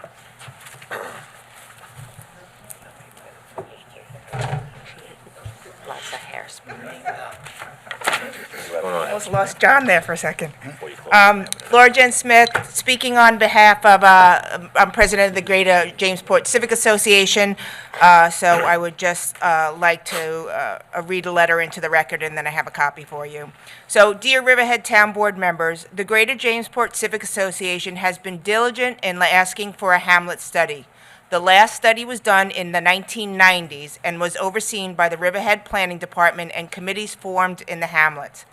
The Civic Association thought the comprehensive plan would incorporate a Hamlet study, but instead, the comprehensive plan states, it is recommended that the town work with residents in several hamlet areas such as Aquabog, Jamesport, Calverton, and Polishtown to develop a Hamlet study with design guidelines or a pattern book for new development. Once developed, pattern books or design guidelines should be adopted into the town code. The Civic Association has asked the supervisor and the town board members numerous times about getting the Hamlet study done, and when the response was there wasn't enough money. We asked if the unused Sharpers Hill budget allocated could be used. On May 6th, Supervisor Hubbard responded to the Civic's recent request about a Hamlet study, saying, I spoke with our planners, and since the comprehensive plan studied the Jamesport area, we feel there is not an immediate need to do a Hamlet study. The funds from Sharper Hill were used to complete the sanitary system at Veterans Memorial Park. I also spoke with Nick, this is still from Supervisor Hubbard. I also spoke with Noel Levine, who did our comprehensive plan. He indicated that the ballpark figure would be about $120,000 for the Hamlet study. The comprehensive plan recommended the Hamlet study, and the Civics have been requesting this Hamlet study. Now we are being told there is no immediate need. A ride on the roads east of County Road 105 in the residential and commercial areas shows the changes that have taken place in our area and the need to revisit the 1990s plan. The area east of County Road 105 is defined by the unique character of its hamlet and vistas. The goals of the Hamlet study should be to formulate plans for the future of the hamlet in order to help foster their existing character and demands of development. The Greater Jamesport Civic Association would like this town board to follow the advice of the comprehensive plan and its residents to allocate the necessary funds to make a Hamlet study a priority. And this is just sincerely from our executive board, so. All right, Laura? Yep. Just to answer you a little bit on that. I am liaison to the Landmark Preservation Commission, and we have been discussing that along with Richard Wines because the funding is really not available for it. There are a group of the committee members that are working together to go around, take photos, make notes of having some kind of book put together so that there is something in the meantime that can kind of be used as a tool until we are able to fund it further down the road. More like a pattern book, because I know the book exists already, right? There's a pattern, there's a book of architectural suggestions for historic buildings that was created many years ago, and I think Richard was involved in it. Is that the kind of thing you're referring to for the Hamlet? I can't answer to that. I'm not aware of the prior book, but the idea is to actually have visuals of, what the community feels that a barn actually looks like, because a barn somewhere else could look totally different than the integrity of, Aquabog, Jamesport. We want there to be something in place so that we have something to go to, base the aesthetics around. So I don't want you to think that Have you seen the previous book that they did, that the town has? It was done by, I believe it was done by the same group. I don't know if this is just an update of that book. It's extensive. It's a terrific book, but it is not the same as a Hamlet study. I know it's not, but I'm just letting you know that if it's not that nothing is being done about it, there is something being done, and I appreciate the Civic for coming out with your letter tonight to, address it, but. So I'm also just kind of curious. I know that we've talked about Veterans Park and the ice rink and the bathrooms that are over there. I'm just curious, for the sanitary and for the bathrooms in there, what was the total overall budget spent by the town to complete that? I don't have that figure off the top of my head. Ken, this is your project. Do you have that figure? I wouldn't state a dollar amount. We'll certainly get to you, and I could respond to you, but I would like it to be accurate and certain. I'd appreciate that. Yeah, sure. All right. So, I know it's priorities are priorities, and I, really urge you to consider this a priority. So, thank you. What I will just clarify is, though, when you say the ice rink, just so you know, the ice rink was built with not a single dollar of taxpayer money. It was $3.2 million of raised funds. So the ice rink, Of what funds? I didn't hear you. I'm sorry. Of raised, privately raised funds, okay, and donated funds. So that is a $3.2 million structure that was donated and given to the town of Riverhead. The only money that we spend on it on a yearly basis is to help with the cost of electricity. And we are certain that, the first few years they're in their growing series, and the contract simply reads that after, once they begin to show a profit, that cost will go down significantly, and potentially in years to come we may benefit financially from the ice rink. But just like clarify, I've seen your statements on some of the media. We never spent a dollar on that structure. It was a given gift of $3.2 million to this town, Riverhead, and we own that structure. And so that's ours, and that's a pretty amazing gift. But we do supplement it because there was not a need for extra parking at the time. The ball fields had been asking. That's not true. But let me finish. The recreation department had always had on their list to create bathrooms where they've had porta potties there for whatever, 20 years, and they had been asking for bathrooms to be developed as well as a concession stand over by the ball fields, as well as lights. And that was a priority that the town had requested for almost 20 years. And Yet the ice rink, where the ice rink is located, there was a sanitary system put in, there was water put in, there was the parking lot was extension, things that were on priorities listed by the recreation department and the recreation committee for years. For years. They've come in and sat here, and none of those priorities were addressed prior to these things for the ice rink. And you're not mentioning until they came into office, Laura, and then we worked on that with the county, and it took us years to get permission from the county to grant us the permits in order to install that sanitary system. When I came in office, they said it's never going to happen. And we worked tirelessly with multiple administrations within the county to get that approved. Those bathrooms that are installed there, not just for the ice rink, they're for every walker, runner, pickleball player, tennis player, the baseball players. It's for the entire park. And when COVID came, you couldn't get inside that park because everybody knew that the safest way was outdoor activities. That was the way to exercise and so forth. Nobody can gather in movie theaters and malls anymore. Everybody was at that park. And we pushed really hard, and I wish the bathrooms would have opened up my first year in office, but we had to get our permits in place from the county, and it took that long. So I'm proud. It's not just for the ice rink, it's for everybody. And community benefit funds were also used to complete all of those projects? I believe so, yes. Okay. And the other thing is, I know the ice rink has been there for, it is managed by a private entity, and that's been for over a year, right? So have they given their profit and loss margins to the town so that we can see, and how does the public access that? Well, as Ken mentioned earlier, they're losing money right now, but the business plan, it expected that, and it expects to lose less and less each year till they break even and then start turning a profit. And they're talking, from what we understand from the sports study we had done, this is probably a minimum of a 5-year business plan. When you have to buy a $300,000 chiller, it takes a number of years to pay it off, but then that chiller's there for years to come. That wasn't my question. My question is their profit and loss, their statements, are they accessible to the members of the town? How do we see them? Yeah, we are. have Of course. those. What was that? So, we have the 2024, and I believe all of the 2025 financial, or the financials for ending 2023 and ending 2024. So if you want to foil that, They could foil that. can, yeah. Okay. Thank you. Do you have something you want to pass up for the record, or no? Yes, sorry, yeah. We have anybody else who would like to comment from the public? John McAuliffe, Rolling Woods. I bet you're glad I was gone for 6 weeks. At any rate, I wanted to follow up on some things we were talking about. I've been coming to board meetings for, 6 or 7 years, and have heard a lot of hearings.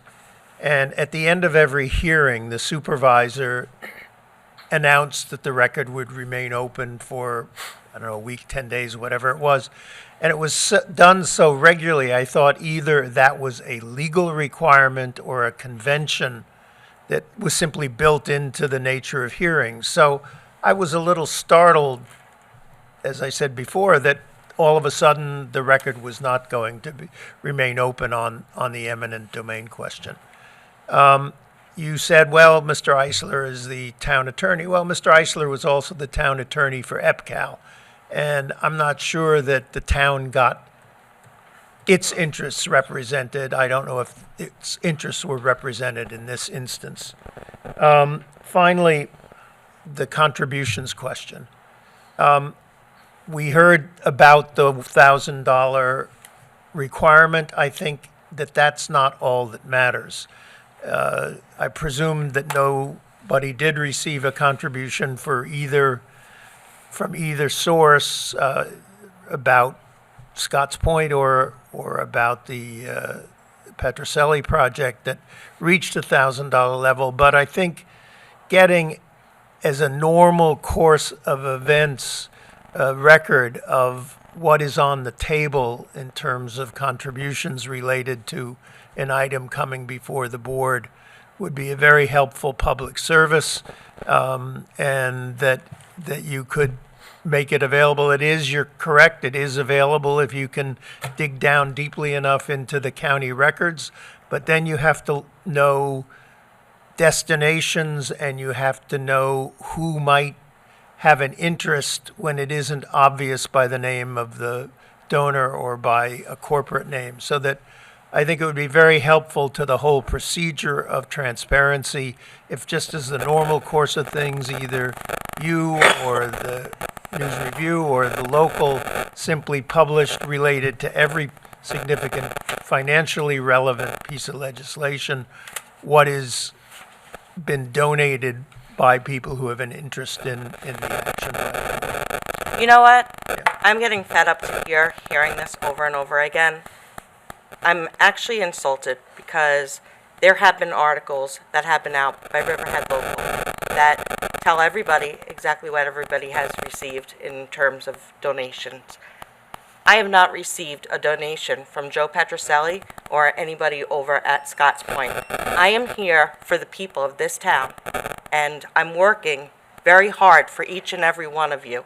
And to have somebody keep coming up here and insinuating that I am doing this because somebody's paying me on the side is just the most insulting thing No, to it's sit not here and directed hear at that. individuals, it's directed at the total process.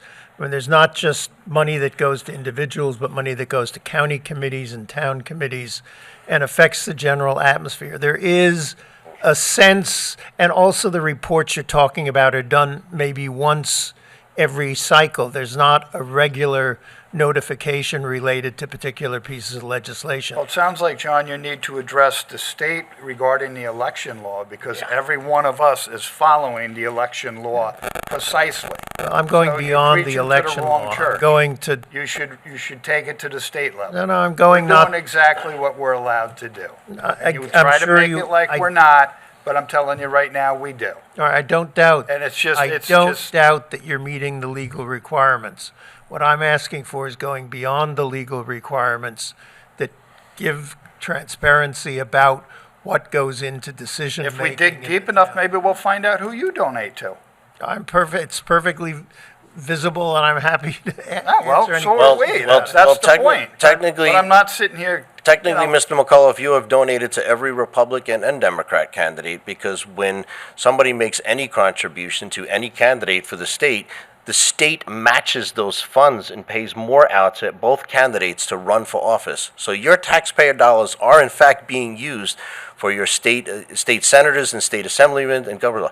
So just want you to know that you are in fact, in a Well, roundabout way, and I think donating to that's- all candidates. And that's an important reform that's happened. How is I mean, that one important? may- that you One have- may say Wait. that it would be nicer if it went even further, and that there were limits, substantial limits on individual contributions. I don't particularly disagree with you on that, but that's not what the law is. We no, I- work within the confines of the law. Right, I'm just saying for the purposes of transparency that going further than the law would be beneficial, that's all. I put my head down quite comfortably at the end of the day. Anybody else? We have two on, okay, come on up. We have two online also? Okay.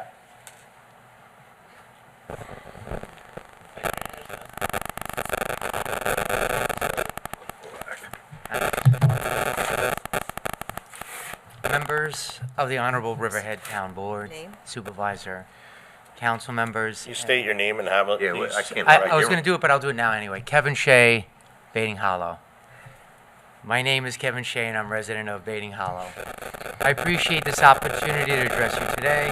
I would like to believe we can collectively make informed decisions that prevent potential challenges and ensure the continued prosperity and quality of life for not some but all Riverhead residents. Thank you.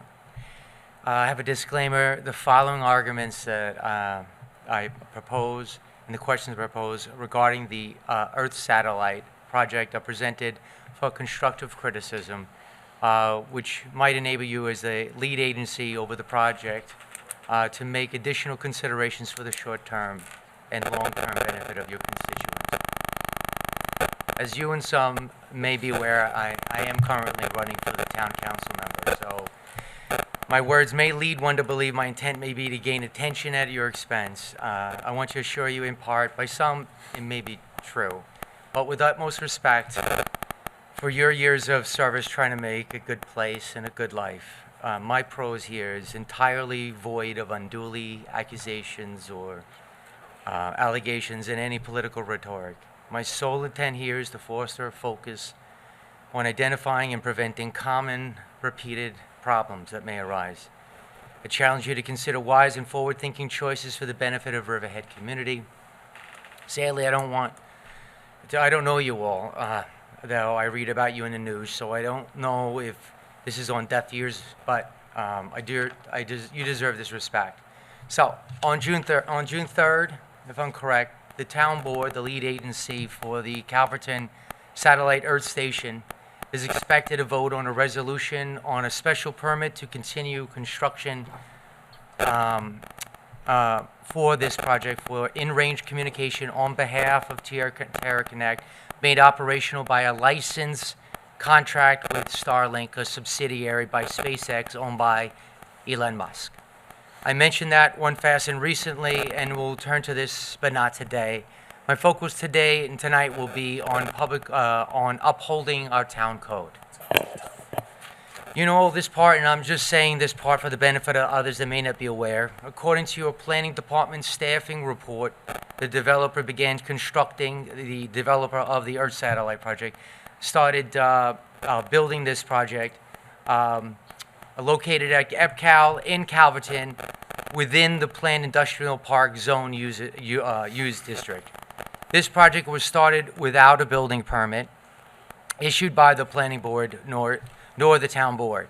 The entity is now seeking a special use permit, a permit that supersedes the existing zoning code, so as long as it complies with special conditions that you provide. With this approval, the developer can continue and complete construction. So it includes 20 of the satellite Earth Station antennas, gravel fencing, and utilities were constructed, in quotes, without the benefit of the required town approvals. I add without the benefit of our approval, but again, that's not necessarily the code. After being exposed, the proposed action was to consider this project as an unlisted action. The Riverhead Planning Department stated that at a glance of the plans and the certifications, the proposed action is not anticipated to result in significant negative environmental impacts. The staff finds that the coordinated review is optional and even added, not recommended. As the lead agency, you are going to make the wise decision, and it shouldn't be taken lightly. As the lead agency, okay. Now, my argument is not about stalling or preventing the pursuit of what I consider an admirable project on many fronts. It can provide high-speed internet where none existed. It provides competitive options for others. It provides low latency, which usually means less delay, like if you're doing gaming or you need it for first responders. And it empowers the rural businesses and the first responders. So, I also don't know the developers and the owners. I have spoke for the law firm, and I don't have any warranted reason to address any of these issues at time for these entities and individuals exploiting an opportunity to provide these products and services. I'm not against any reduction of property tax burden to Riverhead residents from the sales and the fees from the products and services. And I'm not prepared to stand here and accuse or imply any planning board, town board member, supervisor, or town lawyer of any alleged wrongdoing or negligence regarding this project. I'm only here to argue that moving forward, our town board, as the leading agency to this project, should consider us and the rule of law and not repeat the pattern of letting developers step over us by building without the benefit of the required town approvals. Without many words, we have seen this before. The controversy of Riverhead Cider House, Baiting Hollow Vineyard, Scott's point. Speaking for myself, I believe Riverhead has its ample controversies over a mixed blend of prosperity versus poverty here, efficiency versus government waste, development with benefits versus overdevelopment with no benefits, just actions versus alleged corruption, preservation versus resource exploitation, a lean budget versus exceeding the tax cap, transparency versus closed-door deals, alleged. Please don't let me think that I don't know what I'm talking about with that, so I'm just alleged. Mr. Shea, I'm going to ask you Oh, to wrap I'm it not up done. because Is you that get okay? 3 minutes. I've Oh, given you I 6 thought you already. said I was after. being kind tonight. It won't happen in the future. Oh, We're going to curtail, and I'm not saying this just for you, but those are our rules. I just failed to remind everybody tonight at the beginning of the meeting, so I was being gracious tonight, but it's 3 minutes. So when you write something, know that when you come to the podium in the future. I will. I'm so sorry. I No thought it was problem, always no before. problem. Okay, may I continue then? I'd rather you wrapped it right up. 6 minutes. You got it. Okay. Thanks again, sir. Do we need another controversy? You don't need to answer today, but if you accept the permit without a coordinated review, and if anything goes wrong with the project, you are to blame. Lawyers on our dime will need to fix that. That has happened before. If you accept the special the permit, and even with a coordinated review, and you don't charge an excessive penalty for building without a permit, you're going to be blamed for creating a fertile ground for code violating developers. That's happened before. If you accept the permit with or without the coordinated review, and you don't have the support of our constituents, you may be blamed for poor representation. Your reelection counts on it. This can happen. So sounded these like are other my possibilities. You campaign want to stop me? manager. Yeah. Just wrap it up. Okay, thanks, bro. Okay, so these are some of the possible scenarios. I have more to come in the coming days, and I will have more considerations, arguments, and even considerations on you before June 3rd and thereafter. And then last paragraph. We, the ones that are paying your salaries, it sounds strong, to make this a good place, are asking you to make a wise decision. An ounce of prevention and due diligence should be used to avoid another local controversy. Again, I thank you, the planning department, the town clerk, the administration for your service and your ears. I thank the public for lending your ears. Conclusion, I yield. Thank you. Thank you. All right. Any other public comments? We have 2 online. Let's take those.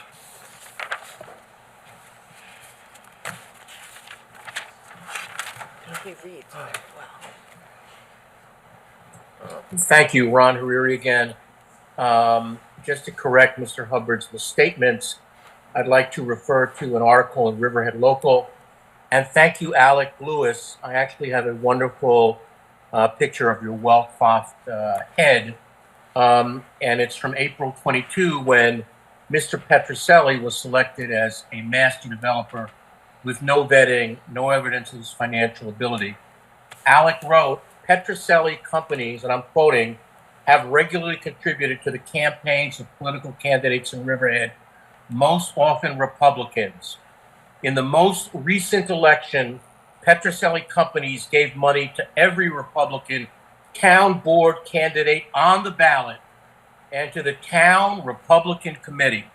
And by the way, as long as we're talking about campaign contributions, Mr. Hubbard, could you advise us how much money you took from the alleged Ponzi scheme developer, now allegedly under investigation by the FBI and the Department of Justice, according to Huntington News sources, that being Greg DeRosa and G2D Development, who's had 2 projects in Riverhead that have sailed through, including the boarded up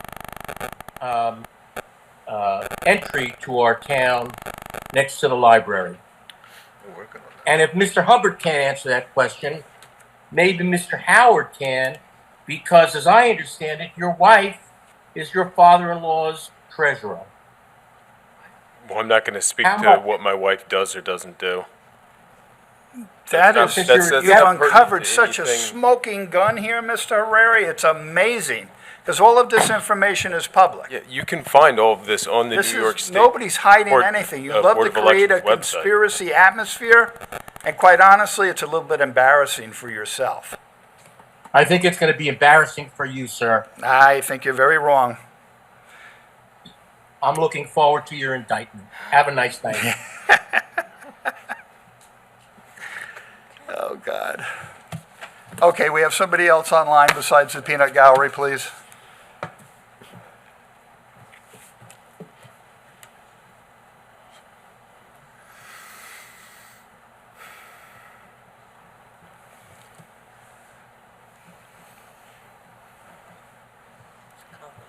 This must be the maybe person.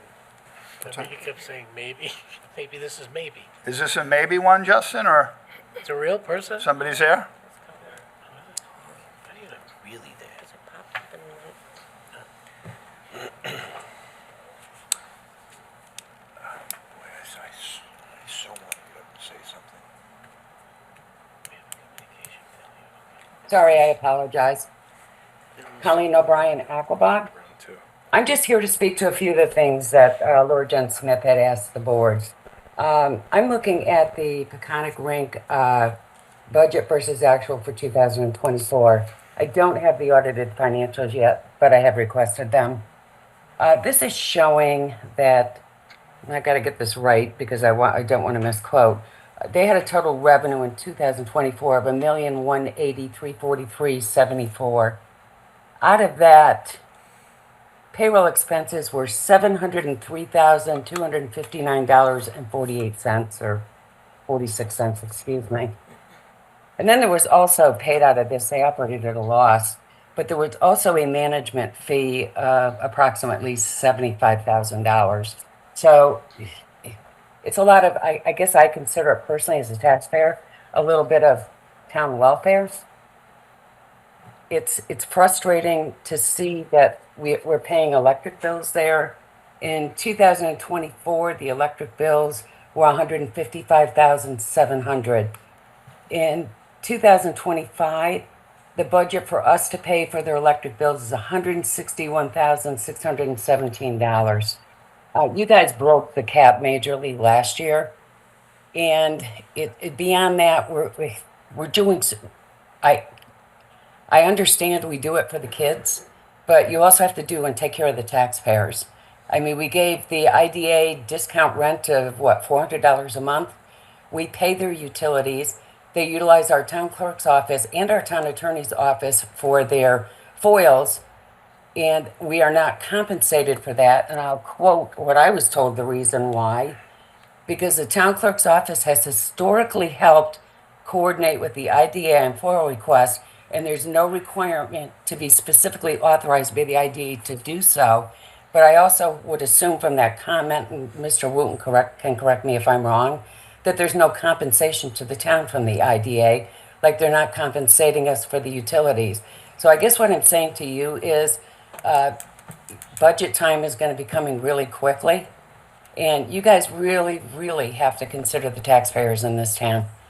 You know, there's a lot of young families, and I will thank you for what you did bringing the Science Center, and that was wonderful, and I'm glad you were able to work with Larry, but you guys have got to start being a little bit more responsible and transparent to the taxpayers. So thank you very much for your service. Thank you. Anybody else in the audience? Anybody else online? One thing I'll say with respect to the IDA is we have recently had conversations with the IDA director and the chair of their board. They will be moving their FOIL processing to their own separate website. Who's this? IDA. The IDA. Okay. Yeah. So my office will no longer be like coordinating their FOILs, and the town clerk's office will be no longer coordinating their FOILs. There's just some cleanup that needed to be done with some of the connections with the IDA dating back to when it was started in the 80s, and that's one thing we've been focusing on in the town attorney's office this year. Okay. Councilman, did you have before Just, we start the CDA? I think you mentioned the fun run for Saturday, but just so that everybody knows, clarify, the Deshaun Briggs, after the 1 mile fun run is a 5K race. It's a really great event this Saturday. It's going to be up on the 10,000-foot runway. Those that don't know, Deshaun lost his life serving his country. He was killed in action. And so he's a true definition of a hero here that grew up and raised in Riverhead. He's got a great family. It's really a great event, so even if you don't run, come out, join them. They got great vendors up there.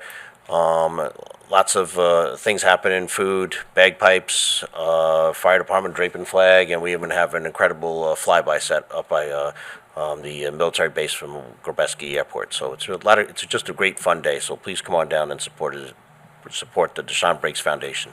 Thanks. So I was trying to lure people down there for a 1 mile fun run and then rope them into the 5K. Okay, what's a good idea? You might have scared some people away now, myself. All right, at this point in time, we're going to go to a CDA meeting. I make a motion to close the town board meeting and open up the CDA meeting. So moved. Seconded. All in favor? Aye. All opposed?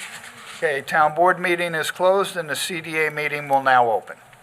Good evening. Good evening. Happily, this will be less than 3 minutes. We have no resolutions on the agenda, just comments from the public on CDA matters only. Okay.